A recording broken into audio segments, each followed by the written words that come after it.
जी महाराज की, श्रीमद् भागवत महापुराण की, बाबा औघड़नाथ महाराज की, पूज्य श्री सद्गुरुदेव भगवान की, पिता गंगा गौ माता की, अपने अपने माई बाप की जय जय श्री राधे श्याम। हरि शरणम। अकारण करुणावरुणालय भक्तवांछा कल्पतरु, तड़ित विडंबित पीतांबर धारी, अनंत कोटि ब्रह्मांड नायक, मर्यादा पुरुषोत्तम भगवान श्री राम एवं लीला पुरुषोत्तम भगवान श्री कृष्ण,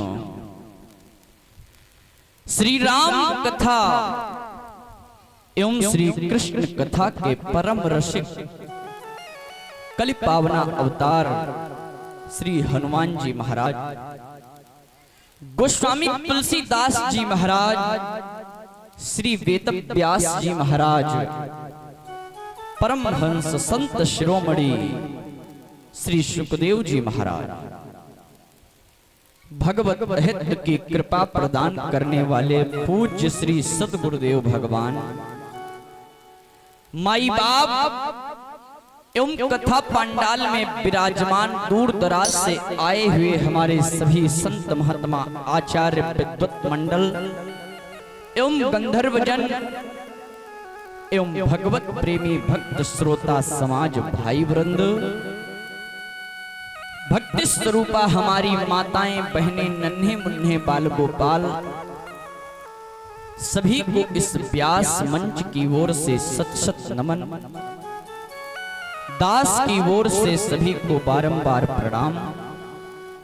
प्यारे बंधुओं, बड़े सौभाग्य की बात कि आज हमारे ग्राम व नगर क्षेत्र मोहल्ले में बाबा औघड़नाथ के पावन पुलिंद दरबार में जन्मभूमि ग्राम चंदेसुआ में ये भगवान की मंगलमयी पावन पवित्र कथा श्रीमद् भागवत महापुराण का आयोजन हुआ। प्यारे बंधुओं, चलते फिरते प्रयाग की तरह आज इसका चतुर्थ दिवस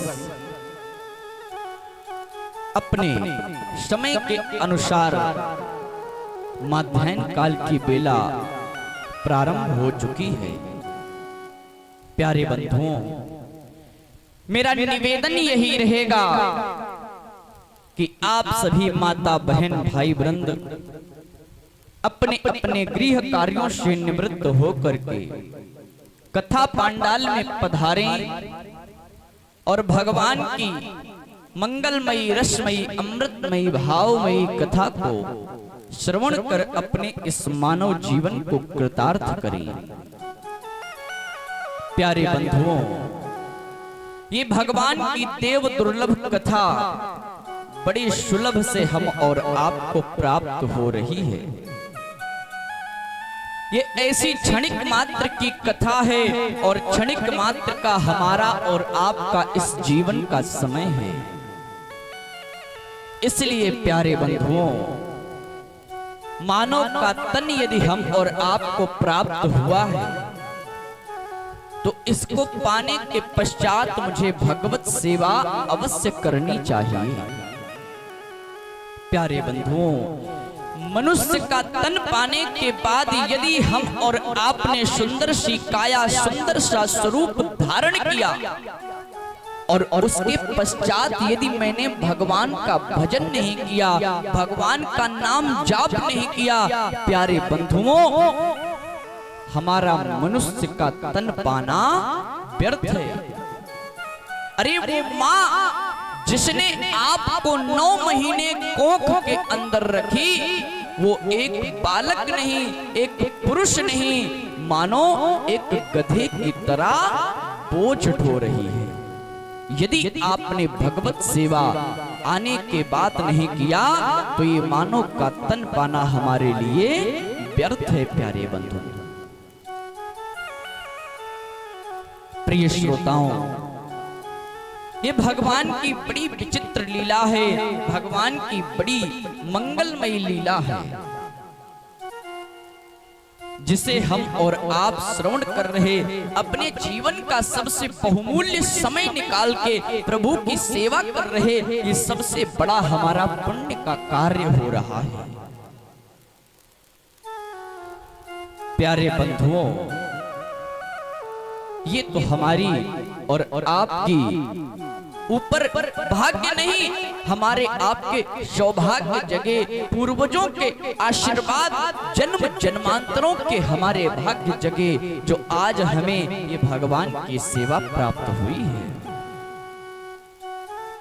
प्यारे बंधुओं, हम और आप यदि भगवान की तरफ एक बार बढ़ने का प्रयास करते हैं, भगवान हमारे लिए 1000 बार बढ़ने का प्रयास करते हैं, क्योंकि भगवान चाहते हैं कि भक्त मेरे पास आए, किसी भी प्रकार से आए, कैसे भी आए, मैं उसकी रक्षा करूंगा, मैं उसकी सुरक्षा करूंगा, मैं उसका कल्याण करूंगा।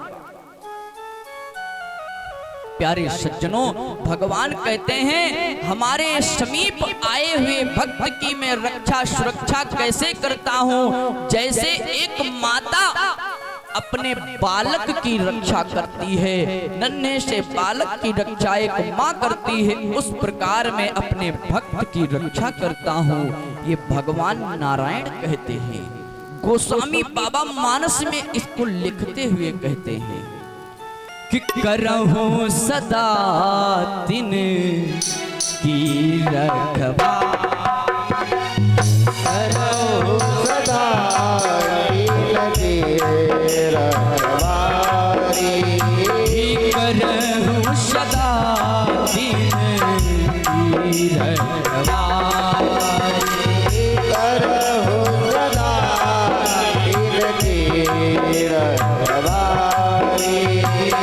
करहूं सदा दिन, करहूं सदा दिन की रखवारी, जिन्हें बालक राम कहीं महारानी, जिन्हें बालक राम कहीं महारानी।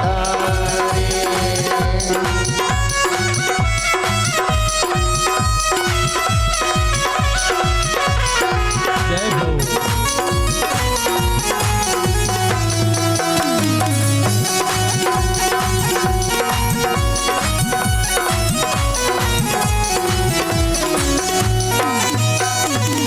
करहूं सदा तिनकी रखवारी, क्या कह रहे हैं? तिनकी, सबकी नहीं करते हैं ऐसे, रखवाली उनकी करते हैं जो भगवान की तरफ बढ़ना चाहता है, जो भक्ति से दूर होना चाहता, उसकी रखवाली नहीं करते हैं प्यारे बंधुओं। और जो भक्ति में लगन लगाने का प्रयास करता है, उसके लिए भगवान हर वक्त, हर क्षण, हर समय अग्रसर रहते हैं। इसलिए सज्जनों, भगवान के भजन के सिवा इस जीवन में यदि हम और आप जी रहे हैं तो भगवान के सहारे ही जी रहे हैं।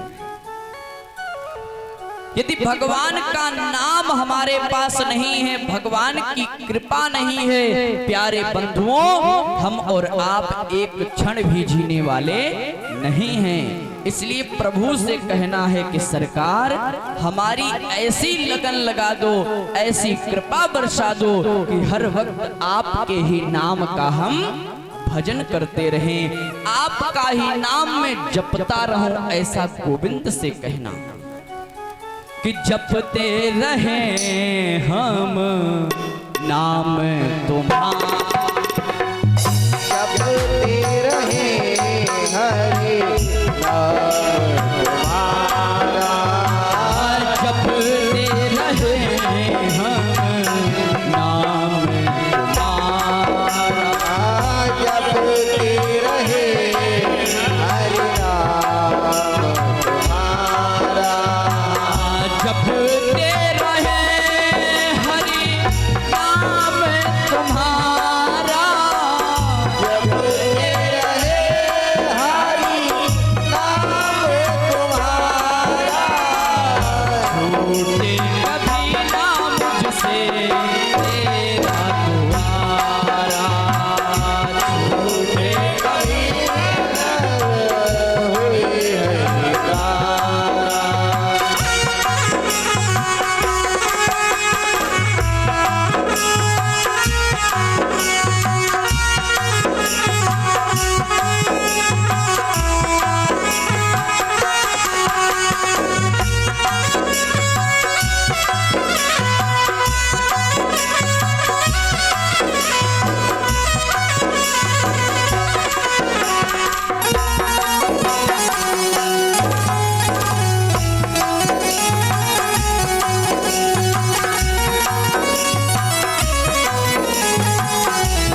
भगवान की जय हो। श्री बाबा औघड़नाथ महाराज की जय हो। प्यारे बंधुओं, इसीलिए भगवान की सेवा, भगवान की भक्ति हमें अपने जीवन में अवश्य करनी चाहिए। प्रिय बंधुओं, बड़ी ही सुंदर मंगलमयी रसमयी कथा श्रीमद् भागवत महापुराण की हम और आप श्रवण कर रहे हैं। प्यारे बंधुओं, कल रात्रि काल की बेला में बड़ी ही मंगलमयी कथा श्रवण किया। महाभारत का प्रसंग कि जब महाराज इधर पांडव के पुत्र मारे गए, उसके पश्चात गोविंद के आदेशानुसार इधर अश्वत्थामा को क्या दंड दिया गया, बड़ा ही मंगल में प्रसंग श्रवण किया। उसके पश्चात प्यारे बंधुओं, गोविंद पांडव परिकर से विदा लेकर के जाना चाह रहे थे। इतने में महाराज अभिमन्यु की पत्नी आती हैं कि अश्वत्थामा का भेजा हुआ ब्रह्मास्त्र उनके गर्भ पे आ रहा था। गोविंद के शरण में आई हैं। गोविंद ने महाराज अभिमन्यु की पत्नी के गर्भ की रक्षा किया। उसके पश्चात जब गोविंद चलने लगे, इतने में माता कुंती आ जाती हैं और कुंती आके चरणों में गिर गईं कि सरकार, आप जा तो रहे हो, लेकिन आज मैं आपसे कुछ मांगना चाहती हूँ। आप मुझे कुछ वस्तु दे के जाइए। प्यारे बंधुओं, गोविंद ने उठाया, बोले बुआ जी मांगिए तो सही, मैं तो चाहता हूँ कि आप कुछ मांगो। प्यारे बंधुओं, जब इस प्रकार गोविंद ने कहा है, तब महाराज चलने लगे हैं गोविंद, और कुंती मैया ने कोंछा फैलाया। संसार में ऐसी वस्तु कुंती ने मांगा है, हम और आप कभी भी किसी से मांगते ही नहीं। सत्यता है जीवन की। भगवान यदि हमारे समक्ष प्रकट हो जाएं और भगवान प्रकट होके कहने लगे कि मैं तुमसे प्रसन्न हूँ, कुछ वरदान मांग लो, क्या चाहिए तुमको? प्यारे बंधुओं, 10 रुपए का चूनी चमेली अगरबत्ती लगाने के बाद सुख संपत्ति घर आवे, कष्ट मिटे तन का, सब कुछ मांग लेते हैं, लेकिन धन्य है कुंती। प्यारे सज्जनों, कुंती ने ऐसी वस्तु मांगी कि संसार में कोई नहीं मांगा। कुंती ने कहा कि सरकार, यदि देना है तो आप मुझे इस संसार का कष्ट जितना है, जितना दुख है, सारा दुख आप मेरे कोंछे में दे करके चले जाओ।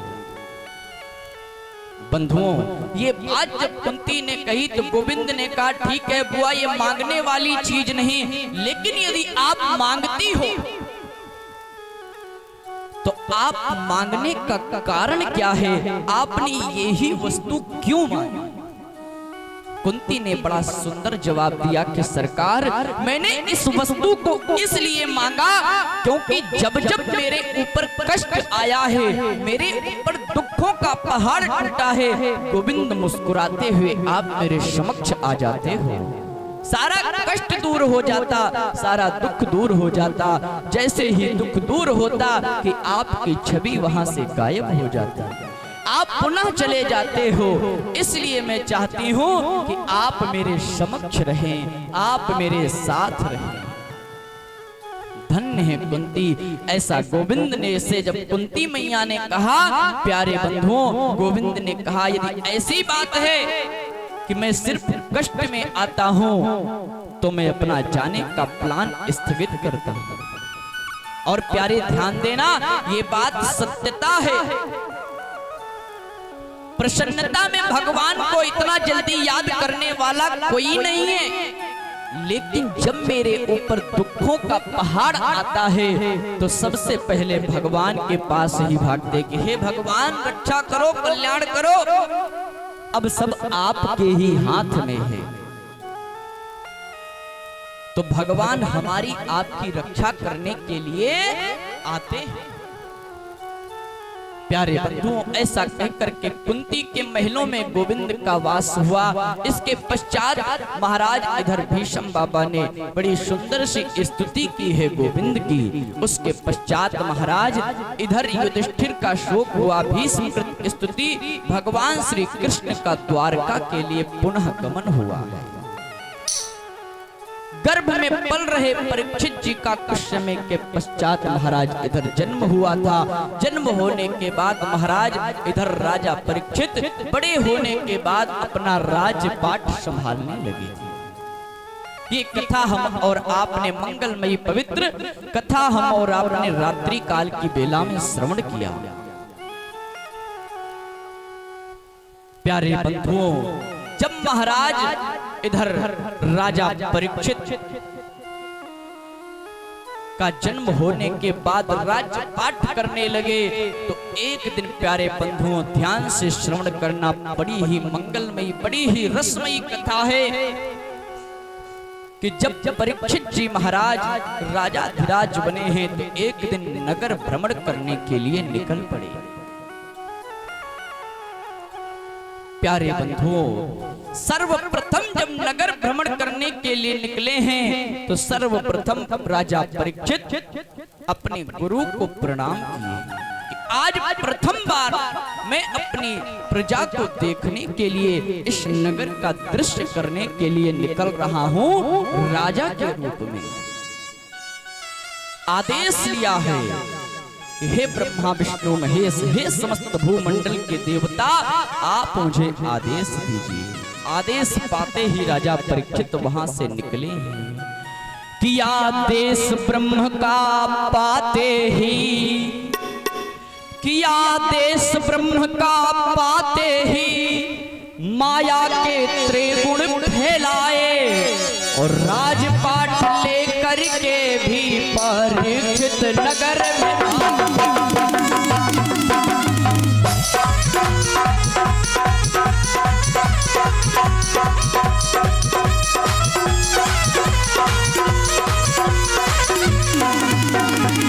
राजपाट पाकर चले डाल धनुष और तीर, नगर भ्रमण करने चले जय जय जय रघुवीर।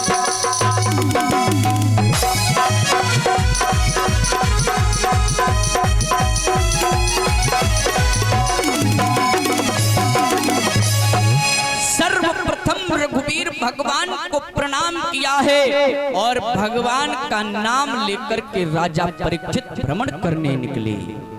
गुरुदेव के चरणों में प्रणाम करने लगे कि हे गुरुवर, आप कृपा बरसाओ, आप दया करो कि हे गुरुवर मुझे कृपा देना, कि हे गुरुवर मुझे कृपा देना, सर्वस्व प्रजा सुखकारी हो, सर्वस्व प्रजा सुखकारी।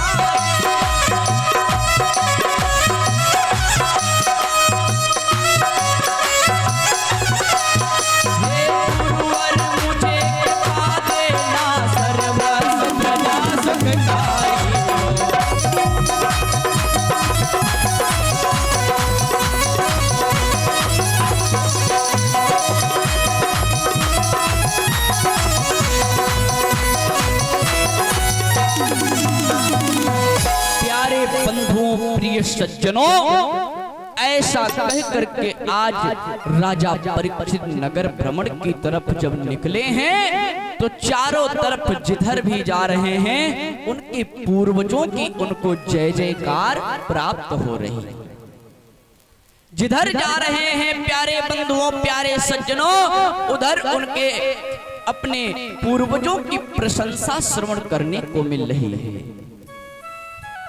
प्यारे बंधुओं, ऐसा सुन करके महाराज राजा परीक्षित प्रसन्न होने लगे, गदगद हो गए कि चलो मेरे पूर्वजों ने क्या किया, आज उन्हीं के इन कर्मों का फल कि जिधर जा रहा हूं मेरा स्वागत और सम्मान हो रहा है। प्रिय बंधुओं, जब चारों तरफ से उनको ऐसी खुशहाल प्रजा दिखी है, लेकिन चलते चलते जब नगर के बाहर पहुंचे हैं प्यारे बंधुओं, एक आश्चर्य देखा। उस आश्चर्य को देखकर राजा परीक्षित को बड़ा क्रोध आ गया। जहां इतना प्रसन्न थे, अब उसी क्षण उसी वक्त उन्हें क्रोध आ गया। क्या आया? नगर भ्रमण करते समय, कि नगर भ्रमण करते समय आए हैं सब द्वार, बड़ा असंभव देख कर धूम परे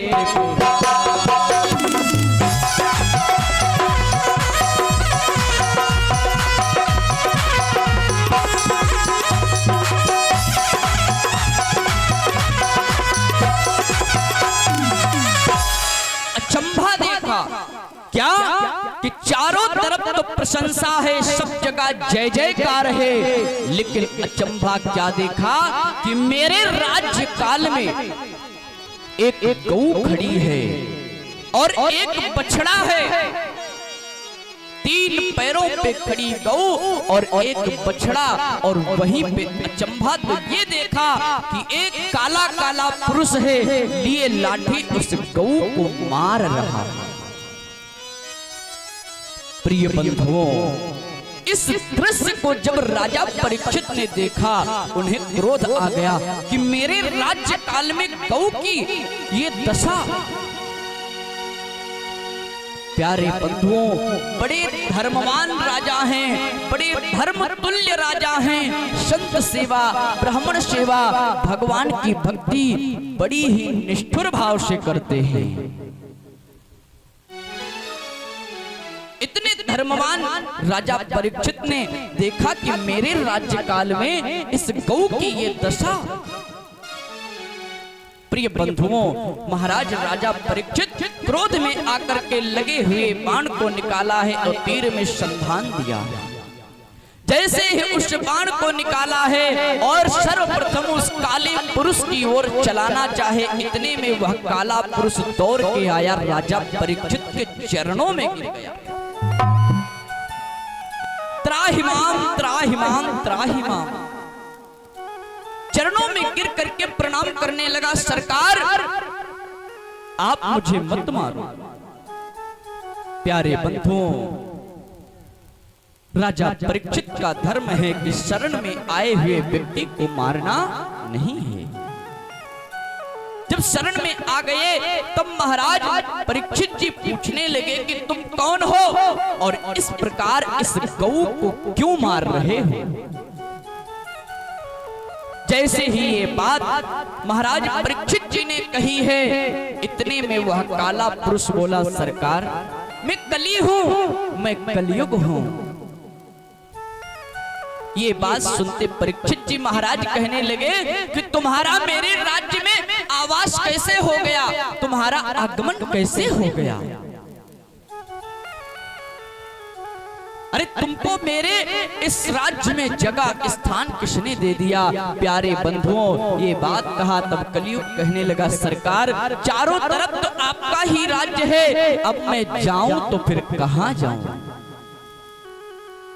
लेकिन सरकार, मैं बेशक दुष्ट हूँ, दुर्बुद्ध हूँ, लेकिन मेरे में एक बहुत बड़ी अच्छाई है। ये बात कलयुग ने कहा कि सरकार मेरे में एक बहुत बड़ी अच्छाई है। उन्होंने कहा क्या? बोले अच्छाई ये है कि आने वाले समय कलयुग में सबसे ज्यादा प्रभाव यदि किस चीज का होगा तो नाम जप का होगा। कलयुग में सबसे ज्यादा प्रभाव नाम जप का होगा। हरे राम हरे कृष्ण, श्री सीताराम राधे राधे, जितना जो कहेगा नाम जप का प्रभाव उतना ही पड़ेगा। और ये सत्य है कलयुग में नाम जप का। आज के समय में इस जनरेशन में भी ये देखो तो सबसे ज्यादा नाम जप ही चल रहा है। ये सत्यता है। गोस्वामी बाबा बड़े भाव से लिख रहे हैं कि कलयुग केवल नाम आधार, कलयुग केवल नाम आधार, कलयुग केवल नाम आधार, कलयुग केवल नाम आधार, कलयुग केवल नाम आधारा, कलयुग केवल नाम आधार, सुमीर सुमीर नर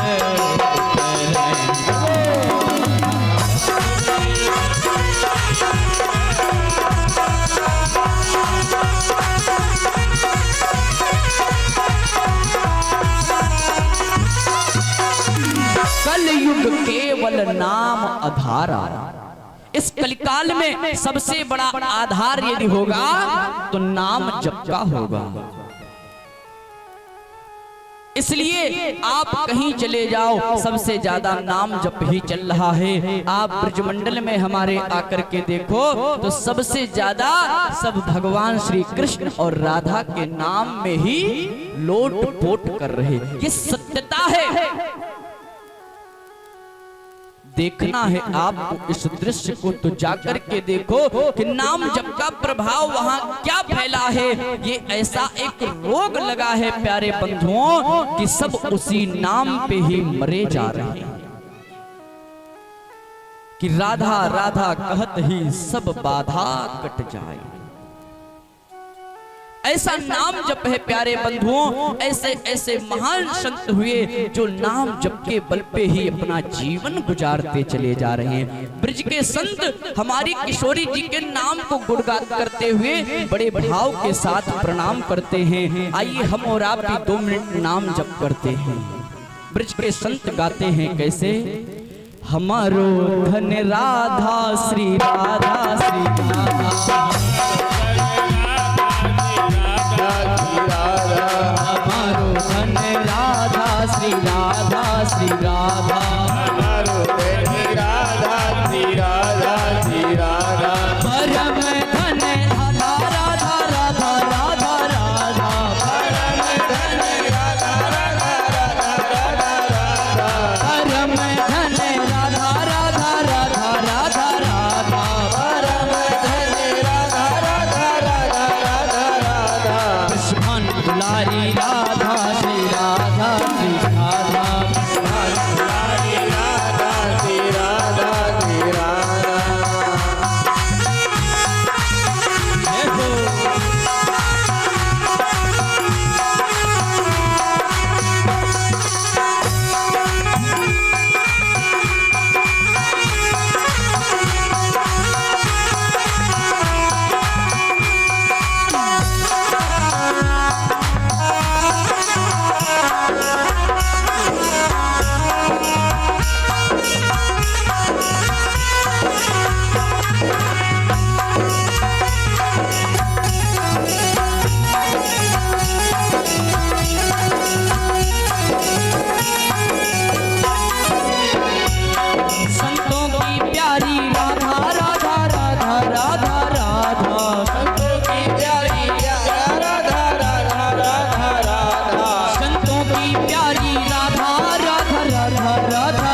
हो।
सरकार की वृषभानु की दुलारी की वृषभानु के जमाई की। प्रिय बंधुओं, इस प्रकार महाराज जब राजा परीक्षित के समय कलयुग आकर के कहने लगा, सरकार इस कलिकाल में नाम जप का बड़ा प्रभाव रहेगा, तब तो प्यारे सज्जनों कलयुग को राजा परीक्षित ने कहा ठीक है, तो जाओ, यदि तुम्हें ऐसी बात है कलयुग में तुम्हारे लिए इतना नाम जप का प्रभाव है तो मैं तुम्हें स्थान देता हूं। 4 स्थान दिए, द्योतम पानम स्त्रियानेनम स्त्री हिंसा च वर्धते। प्यारे बंधुओं 4 स्थान दिए, कहां? जहां मदिरा का पान किया जाता हो वहां पर तुम्हारा वास हो जाए, जहां पर जुआ खेला जाता हो वहां पर तुम्हारा वास हो जाए, जहां पर स्त्री का गमन हो वहां तुम्हारा वास हो जाए, और जहां अहिंसा हो रही हो वहां पर तुम्हारा वास हो जाए। प्रिय बंधुओं, जब राजा परीक्षित ने 4 स्थान दिए तो महाराज कलयुग ने हाथ जोड़ लिया, सरकार अरे जैसा यात्री वैसे ही कमरे। मानता हूं मेरे अंदर दुर्गुण है, मेरे अंदर कोई सद्गुण नहीं, लेकिन सरकार कुछ तो अच्छाई आपको दिखी, हमारे इस कलिकाल में नाम जप का कुछ तो प्रभाव दिखा ना, इसलिए सरकार कुछ तो ठीक जगह दे दीजिए। प्रिय बंधुओं, जब ये बात कही तो राजा परीक्षित ने कहा ठीक है, क्या चाहते हो तुम मांग लो। प्रिय सज्जनों, जब मांगने को कहा है तो महाराज कलयुग ने क्या मांगा कि सरकार आप मुझे स्वर्ण में वास दे दो। प्रिय बंधुओं, स्वर्ण में वास मांगा है और उसे पता है कि कलयुग में अब परीक्षित का क्या होना। हर वक्त शीश पे स्वर्ण का मंडित मुकुट लगाए रहते राजा परीक्षित, लेकिन उस समय कलयुग के प्रभाव से उन्होंने कह दिया ठीक है, जाओ तुम्हारा स्वर्ण में वास हो जाए। ऐसा कह करके कलयुग को वहां से भेजा है और गौ माता के चरणों में प्रणाम किए कि देवी मैं जानता हूं कि आप कोई साधारण गाय नहीं हो, और ये जो बछड़े ये कोई साधारण बछड़ा नहीं है, आप ही इस अधिष्ठात्री हो, पृथ्वी देवी हो, और ये जो बछड़ा है ये धर्म का स्वरूप है, ये धर्म है, ये धर्म की ध्वजा। ऐसा कह के कलयुग ने इधर राजा परीक्षित ने प्रणाम किया और पुनः नगर भ्रमण करते करते अपने इधर महलों में आ गई। प्रिय बंधुओं, जब महलों में आ गए हैं इधर परीक्षित जी महाराज, महलों में आने के पश्चात अपना मुखमंडल पे लगा हुआ मुकुट उतारा, विश्राम किया है। और दूसरे दिन प्रातः काल होते इधर आज परीक्षित जी महाराज शिकार करने के लिए वन की ओर जाने का विचार बनाते हैं। प्रिय बंधुओं, जब शिकार के लिए आज राजा परीक्षित जी महाराज इधर वन की ओर निकलना चाह रहे हैं, आदेश दिया है, स्वर्ण मंडित मुकुट लाए, अपने मस्तक पे लगाया है और घोड़े पे सवार होकर के, रथ पे सवार होकर के प्रिय बंधुओं आज इधर राजा परीक्षित शिकार खेलने के लिए धनुष बाण लेकर के वन की तरफ निकल पड़े। आज ऐसे धर्मवान राजा परीक्षित जब शिकार खेलने के लिए निकले हैं, महाराज चलते चलते घनघोर वन में पहुंच गए। परीक्षित जी महाराज वन में पहुंच करके महाराज धीरे धीरे उनके प्यास लगने लगी। वो प्यास नहीं प्यारे बंधुओं, ध्यान देना, विचार करना, स्वर्ण में वास है कलयुग का और शीश पे लगा है स्वर्ण मंडित मुकुट। अब ये जो हो रहा है ये सब कलयुग का ही प्रभाव हो रहा राजा परीक्षित जी महाराज के साथ में। प्रिय बंधुओं, ऐसा विचार करके जब प्यास से व्याकुल हुए हैं तो बढ़ते जा रहे हैं, कहीं कुछ दिखाई नहीं दे रहा। आगे चलते चलते वन के अंदर एक छोटी सी कुटिया बनी दिख जाती है।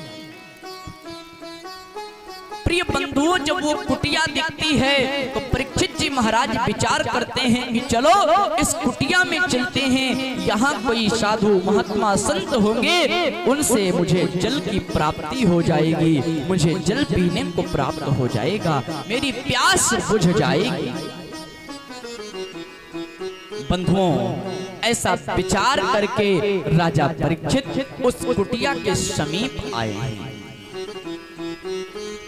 जब कुटिया के समीप आ गए और आवाज लगाना प्रारंभ किया कि हे महात्मन, हे गुरुवर, हे संत भगवान, यदि कोई है तो मुझे जल की प्यास लगी है, मुझे जल का पान कराया जाए।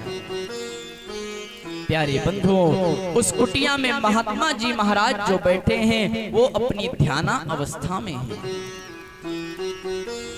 हाथ में माला लिए भगवान का भजन कर रहे हैं, भगवान को पुकार रहे हैं, नाम जप कर रहे हैं। और बंधुओं, जब कोई व्यक्ति कोई भगवान को अत्याधिक प्रेम करके, भगवान से अत्याधिक लगाव करके भगवान के प्रति जुड़ जाता है तो उसको जब लीनता आ जाती है, साधत्व आ जाता है, तब उस समय यदि कोई सामने भी आकर के आवाज दे तो मुझे समझ में नहीं आता, क्योंकि उस वक्त मेरा तार भगवान से जुड़ा होता है। बंधुओं, जब इधर राजा परीक्षित बार बार आवाज दे रहे हैं, कोई नहीं सुनता है, तब प्यारे बंधुओं परीक्षित जी महाराज थोड़ा क्रोध में आकर के अंदर प्रवेश कर गए। उस कुटिया के अंदर प्रवेश किया कि चलो देखते हैं कोई है कि नहीं है। मैं आवाज दे रहा, कोई सुन ही नहीं रहा है।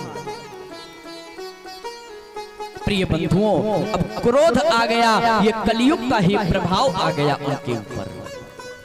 अंदर गए हैं, देखा एक महाराज, एक महात्मा साधु बाबा बैठे जाप कर रहे, भजन कर रहे, और मैं इतनी देर से आवाज दे रहा, इनको सुनाई नहीं दे रहा। अरे पानी से पतली कोई चीज होती है, पानी से गए, मैं जल प्यासा था, मैं बार बार आवाज दे रहा, ये बाहर नहीं आई। प्रिय बंधुओं, इस क्रोध में आकर के राजा परीक्षित ने देखा चारों तरफ उन्हें कुछ नहीं मिला, एक मरा हुआ सर्प दिख गया। प्रिय बंधुओं, जब एक मरा हुआ सर्प दिखता है राजा परीक्षित को, लगे हुए अपने कंधे पे बाण को निकालते हैं और बाण से उस मरे सर्प को उठाते हैं और उन समीक मुनि ऋषि के गले में डाल देते हैं। लेकिन बंधुओं, अभी भी महात्मा जी को कुछ पता नहीं चलता है क्योंकि वो तो भगवान से जुड़े हुए हैं, भगवान से भाव लगा करके भजन में लगे हैं, तो उन्हें कहां से क्या पता चले। प्रिय बंधुओं, ऐसा करके राजा परीक्षित वहां से चले गए और इस दृश्य को कुछ ऋषि कुमारों ने, कुछ बालकों ने देख लिया। बालक जाकर के उन महात्मन के समीप मुनि के पुत्र के पास जाकर के श्री श्रृंगी ऋषि गंगा के तट पे बैठे भगवान का भजन कर रहे हैं, भगवान का जाप कर रहे थे।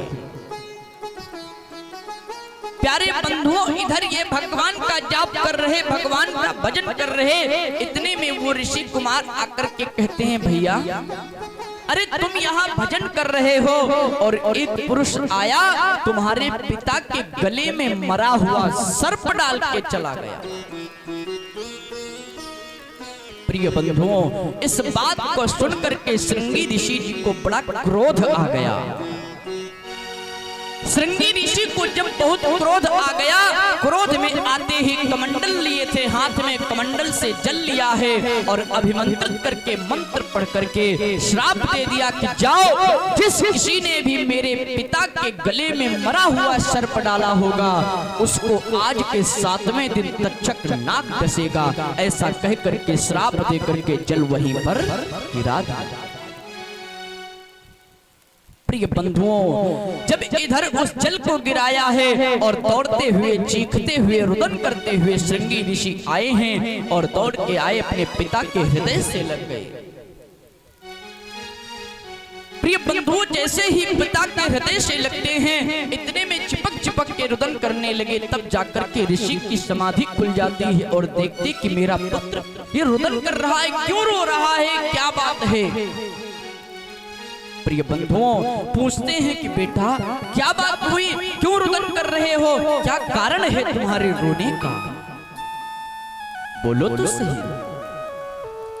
इस प्रकार जब बार बार पूछने लगे तो महाराज श्रृंगी ऋषि ने जवाब नहीं दे पाए, वो इतना रुदन कर रहे, कंठावरुद्ध हो गया।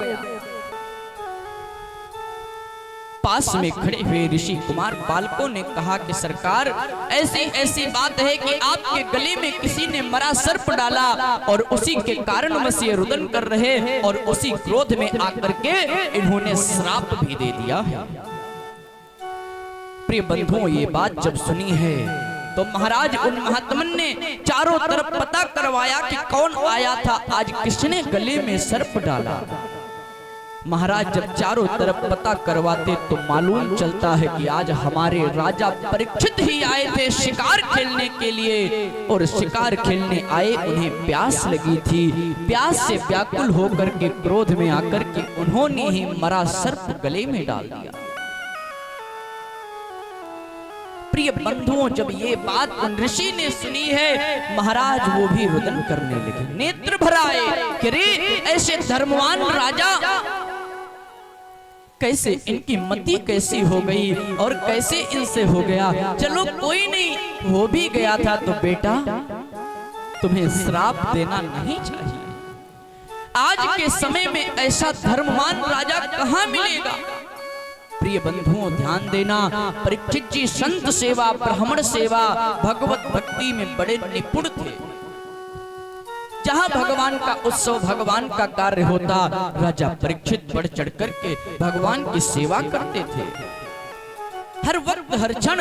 आज जब उनको ही ये श्राप मिल गई कि आज से 7वें दिन तुम्हें मरना है।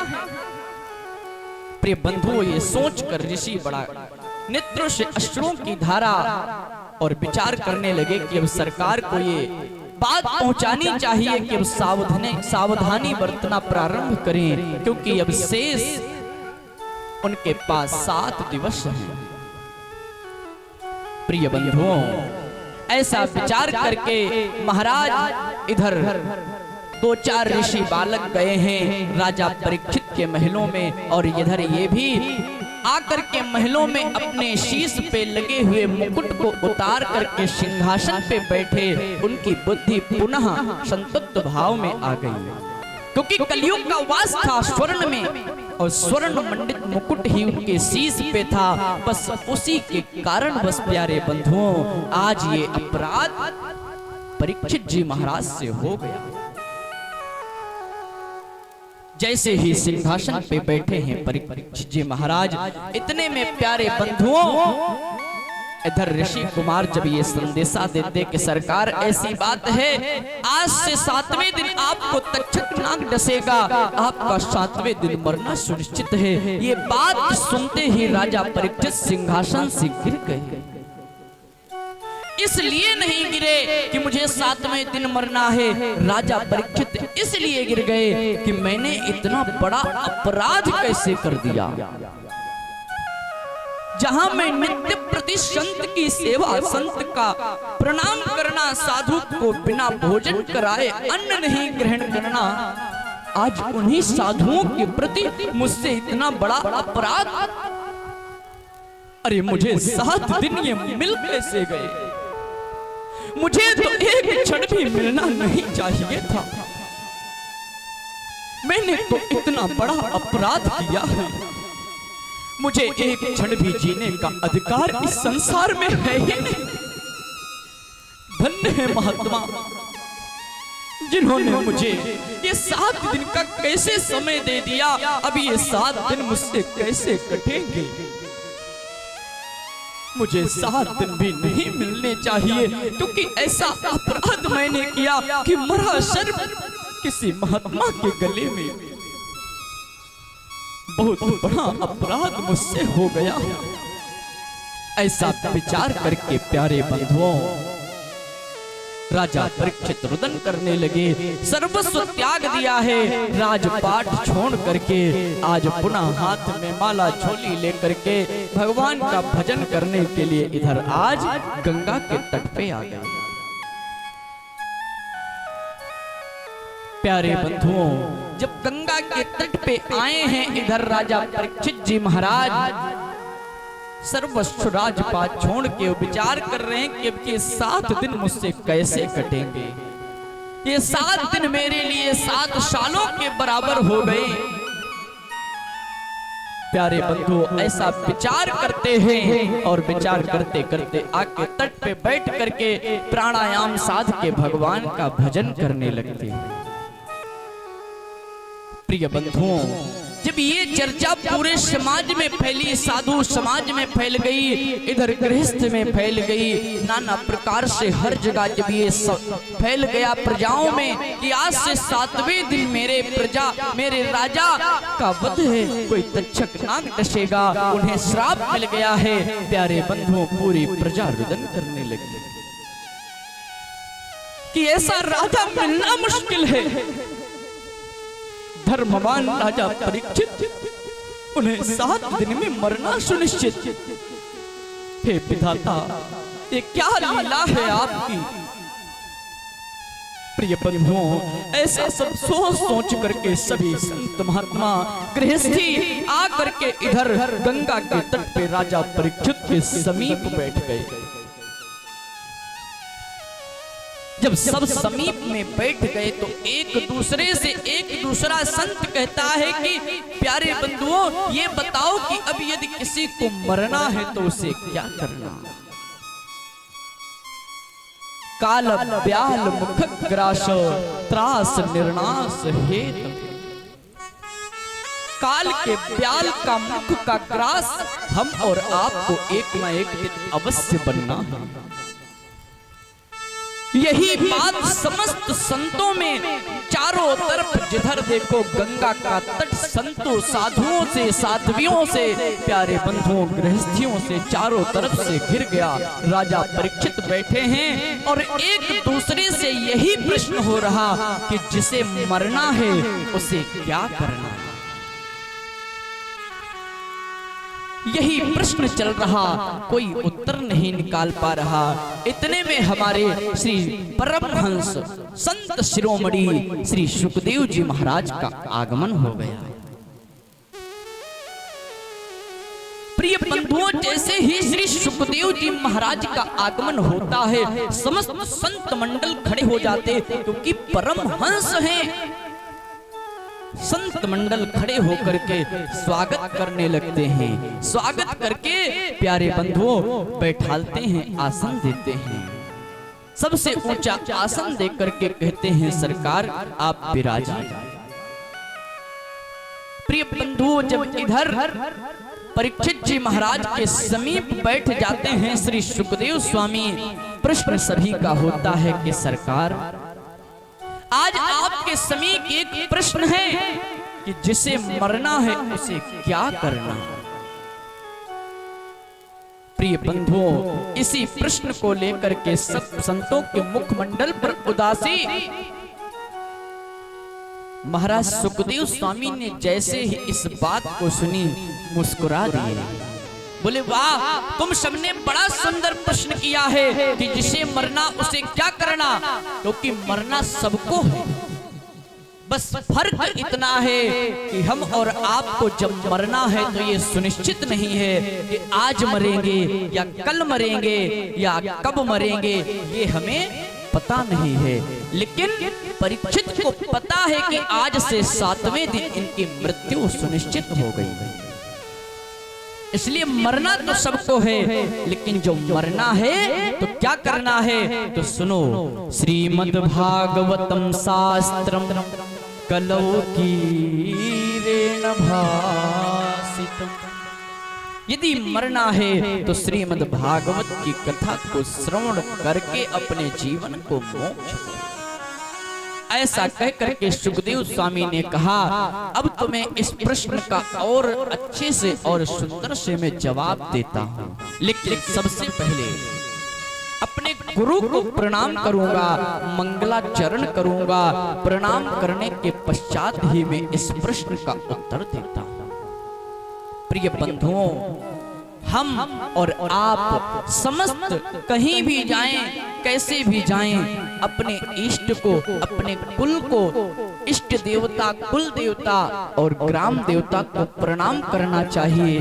गुरु को प्रणाम करना चाहिए, मन ही मन में प्रणाम करना चाहिए। ऐसा करके हमें हर कार्य के लिए निकलना चाहिए। यदि हम किसी चीज की शुरुआत भी करते हैं तो सबसे पहले गुरु के चरणों का अनुराग लेना चाहिए, गुरु को प्रणाम करना चाहिए।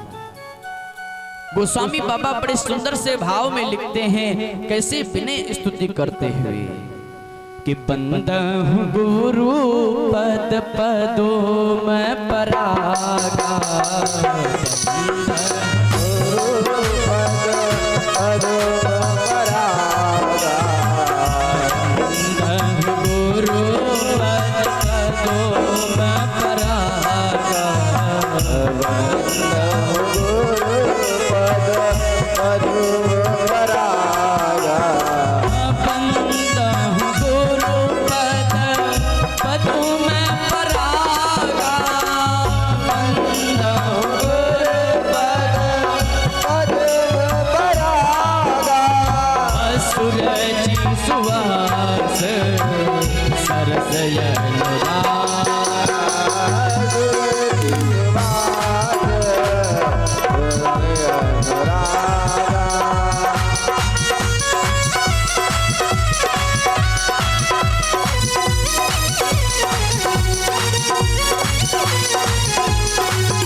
रामचरितमानस में गोस्वामी बाबा गुरुदेव को प्रणाम करते हैं।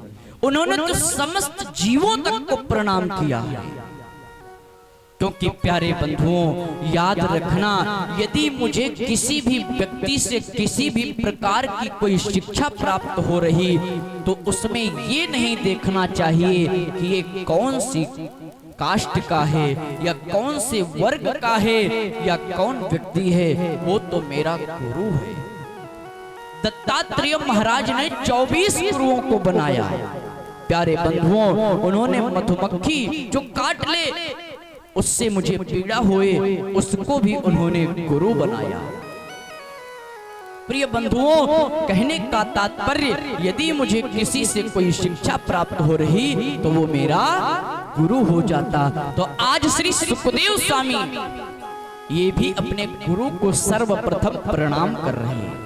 सुखदेव स्वामी के गुरु कौन है पता है?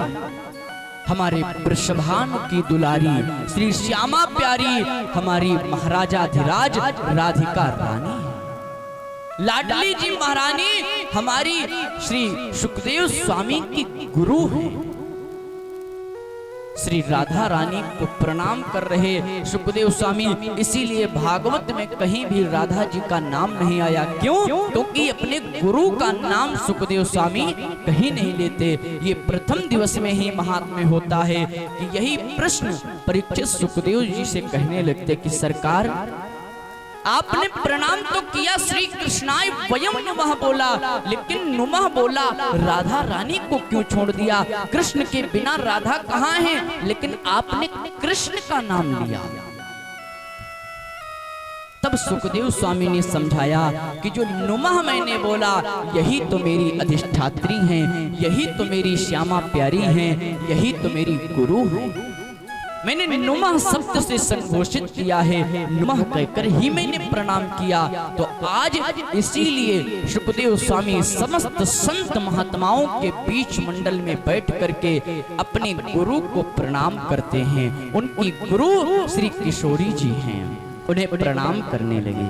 कैसे कि जय जय जय राधा रमण, जय जय नवल किशोर, जय जय राधा रमण, जय जय नवल किशोर, जय जय जय राधा रमण, जय जय नवल किशोर, जय जय जय राधा रमण, जय जय नवल किशोर, जय गोपी चित चोर प्रभु, जय जय माखन चोर, जय गोपी चित चोर प्रभु,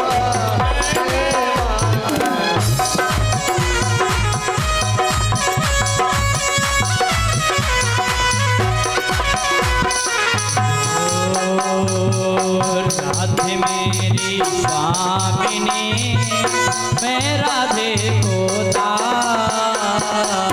राधे मेरी स्वामिनी, मैं राधे गोदा,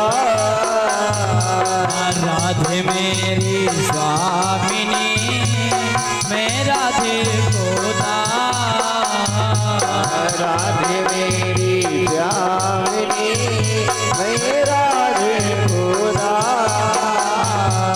जन्म जन्म मोहिनी जियो वृंदावन गोरा, मोहिनी जियो वृंदावन गोरा,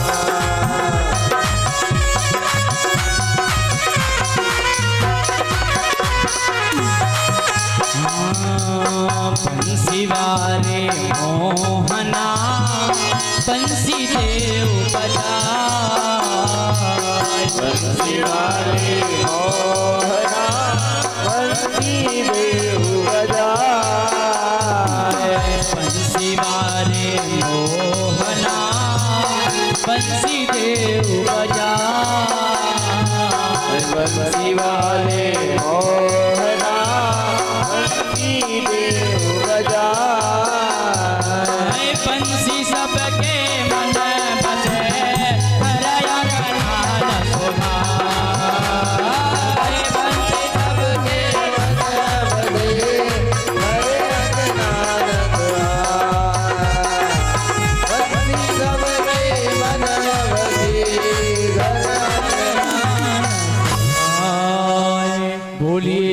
पूज्य श्री सद्गुरुदेव भगवान की जय हो। इस प्रकार श्री सुखदेव स्वामी ने बड़े ही सुंदर भाव के साथ इधर राजा परीक्षित को गुरु वंदना करते हुए, गुरु को प्रणाम करते हुए आज इस प्रश्न का उत्तर देना प्रारंभ किया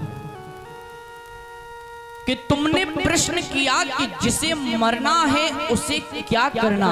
तो सुनो, इस संसार में कोई अमर होके नहीं आया है। मरना एक ना एक दिन सबको है। तो यदि मरना है तो उसके लिए मुझे भय किस चीज का करना। मुझे तो भगवान की भक्ति का सहारा लेना है, भगवान के नाम का सहारा लेकर के इस जीवन को व्यतीत करना है।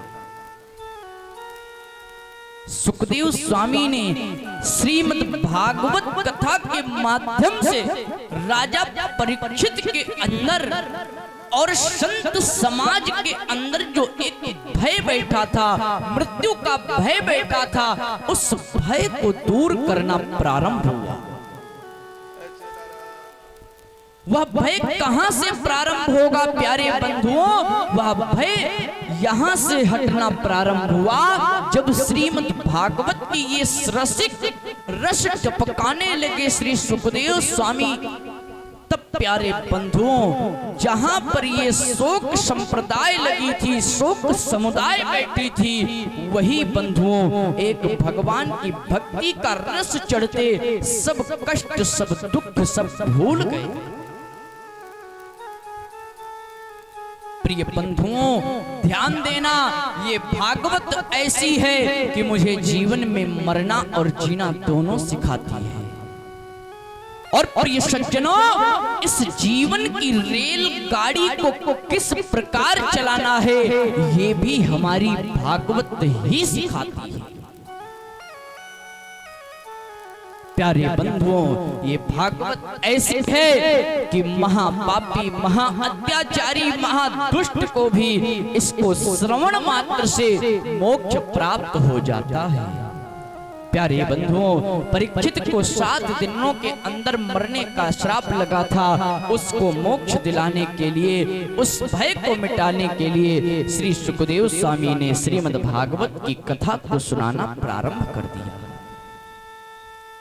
इस प्रकार धीरे धीरे प्यारे बंधुओं, इधर परीक्षित को जो श्राप लगी थी, उस मृत्यु के भय से परीक्षित दूर होने लगे। बड़ी सुंदर सा प्रसंग इस प्रकार परीक्षित जी महाराज सुन रहे हैं और इधर महाराज सुखदेव स्वामी व्याख्यान करने लगे। सत्योमुक्ति क्रम मुक्ति का व्याख्यान करते हुए श्री सुखदेव स्वामी ने नाना प्रकार से बड़े भाव के साथ प्रसंगों को लेते हुए महाराज कामाद भेद देवोपासना की महाराज इधर मंगलाचरण करते हुए, सृष्टि का वर्णन करते हुए प्यारे बंधुओं, महाराज भागवत का उपदेश देते 10 लक्षणों का वर्णन करते हुए श्री सुखदेव स्वामी ने इधर परीक्षित जी के साथ इस कथा को प्रारंभ किया। प्रिय बंधुओं, ऐसा करते करते महाराज इधर विदुर चरित्र, मैत्र चरित्र बोलते हुए श्री सुखदेव स्वामी ने सृष्टि क्रम का विस्तार करते हुए महाराज इधर बड़ा ही मंगलमय करदम ऋषि जी महाराज की इधर बड़ा सुंदर सा चरित्र देवहूति को महाराज इधर करदम जी के साथ विवाह कपिलोपाख्यान का अवतार करते हुए प्यारे बंधुओं अष्टाध्यायी का उपदेश दिया सुखदेव स्वामी ने राजा परीक्षित को। इसके पश्चात प्यारे बंधुओं, ये हमारी और आपकी सृष्टि कहां से आई है, बड़ा सुंदर सा वर्णन किया है महाराज।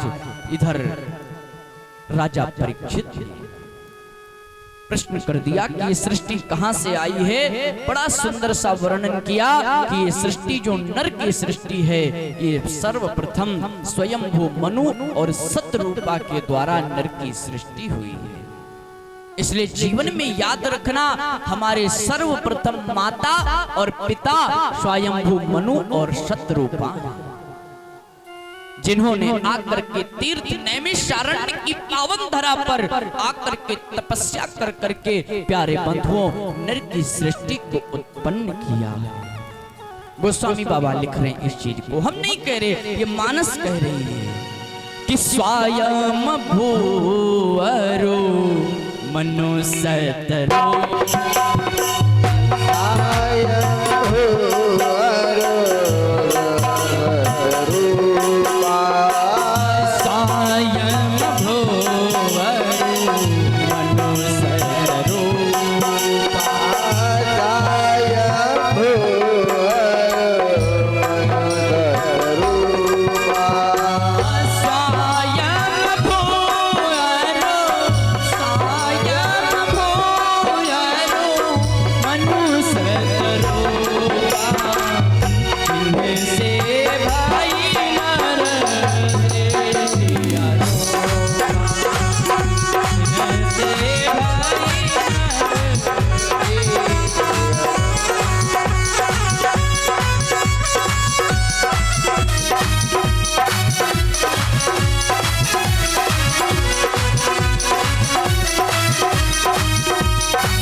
मनुष्य रूपा इनसे भई नर सृष्टि अनूपा। इस प्रकार प्यारे बंधुओं स्वयंभू मनु और सतरूपा के द्वारा नर की सृष्टि उत्पन्न हुई। इनके महाराज मनु महाराज के हुए हैं 5 वत्स, 2 पुत्र और 3 पुत्रियां, देवहूति, आकुति, देवहूति, प्रसूति, 3 कन्या हैं और प्रियव्रत और उत्तानपाद प्यारे बंधुओं 2 पुत्र हैं। महाराज इनके नाना प्रकार से प्रसंग हैं, बड़ा ही सुंदर पावन चरित्र है भक्त श्री ध्रुव जी महाराज का, जो इन्हीं उत्तानपाद के पुत्र हैं। बड़ा सुंदर सा प्रसंग है, हम और आप रात्रि काल की बेला में श्रवण करेंगे क्योंकि समय अपने सीमा से है और पूज्य पिताश्री का भी आगमन हो चुका है। तो हम और आप कुछ क्षण पूज्य पिताश्री के मुखारविंद से मंगलमयी सेवा को ग्रहण करेंगे। आइए चलते आते समय राम, जाते समय राम तो बन जाएंगे सारे काम। तो आइए 2 बार प्रभु के नाम का गुणगान करेंगे और नाम लेते हुए गुरु को प्रणाम करेंगे कि हे गुरुवर, हे मेरे सांवरिया, आप मुझ पे कृपा और दया दृष्टि बनाए रखना। ऐसा कहना है मेरे गोविंद से, ऐसा कहना है मेरे दामोदर से। बोलिए वृंदावन बिहारी लाल की हो। सीताराम जी की प्यारी, राजा राम जी की प्यारी राजधानी लागे, राजधानी लागे। सीताराम की प्यारी, राजा राम की प्यारी राजधानी लागे, राजधानी लागे। सीताराम जी की प्यारी, राजा राम जी की प्यारी राजधानी लागे, राजधानी लागे। सीताराम जी की प्यारी, राजा राम जी की प्यारी राजधानी लागे, राजधानी लागे।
धन्य सुमित्रा धन्य सुमित्रा मैया धन्य कौशल्या धन्य केकई धन्य सुमित्रा मैया धन्य सुमित्रा धन्य सुमित्रा मैया धन्य भूप दशरथ के आंगन धन्य भूप दशरथ के आंगन खिले चारों भैया राजा राम जी की प्यारी राजा राम जी की प्यारी राजधानी लागे राजधानी लागे राजा राम की प्यारी राजा राम की प्यारी राजधानी लागे राजधानी लागे मीठो मीठो मीठो मीठो मीठो करी गोरी गोवानी लागे राजधानी लागे गोवानी लागे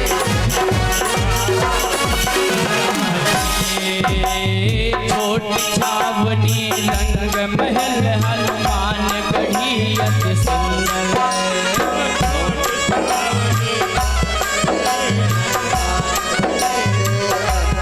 छोटी छावनी रंग महल हनुमान गढ़ी अति सुंदर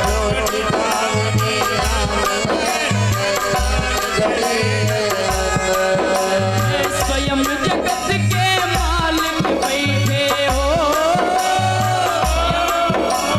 स्वयं जगत के मालिक बैठे कनक भवन के अंदर श्री राम जी की प्यारी राम जी की प्यारी मधुरानी लागे रानी लागे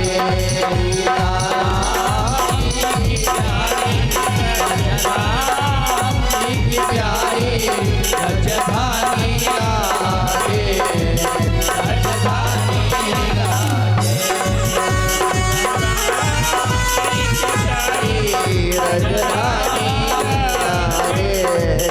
राजधानी लागे राजधानी लागे राजधानी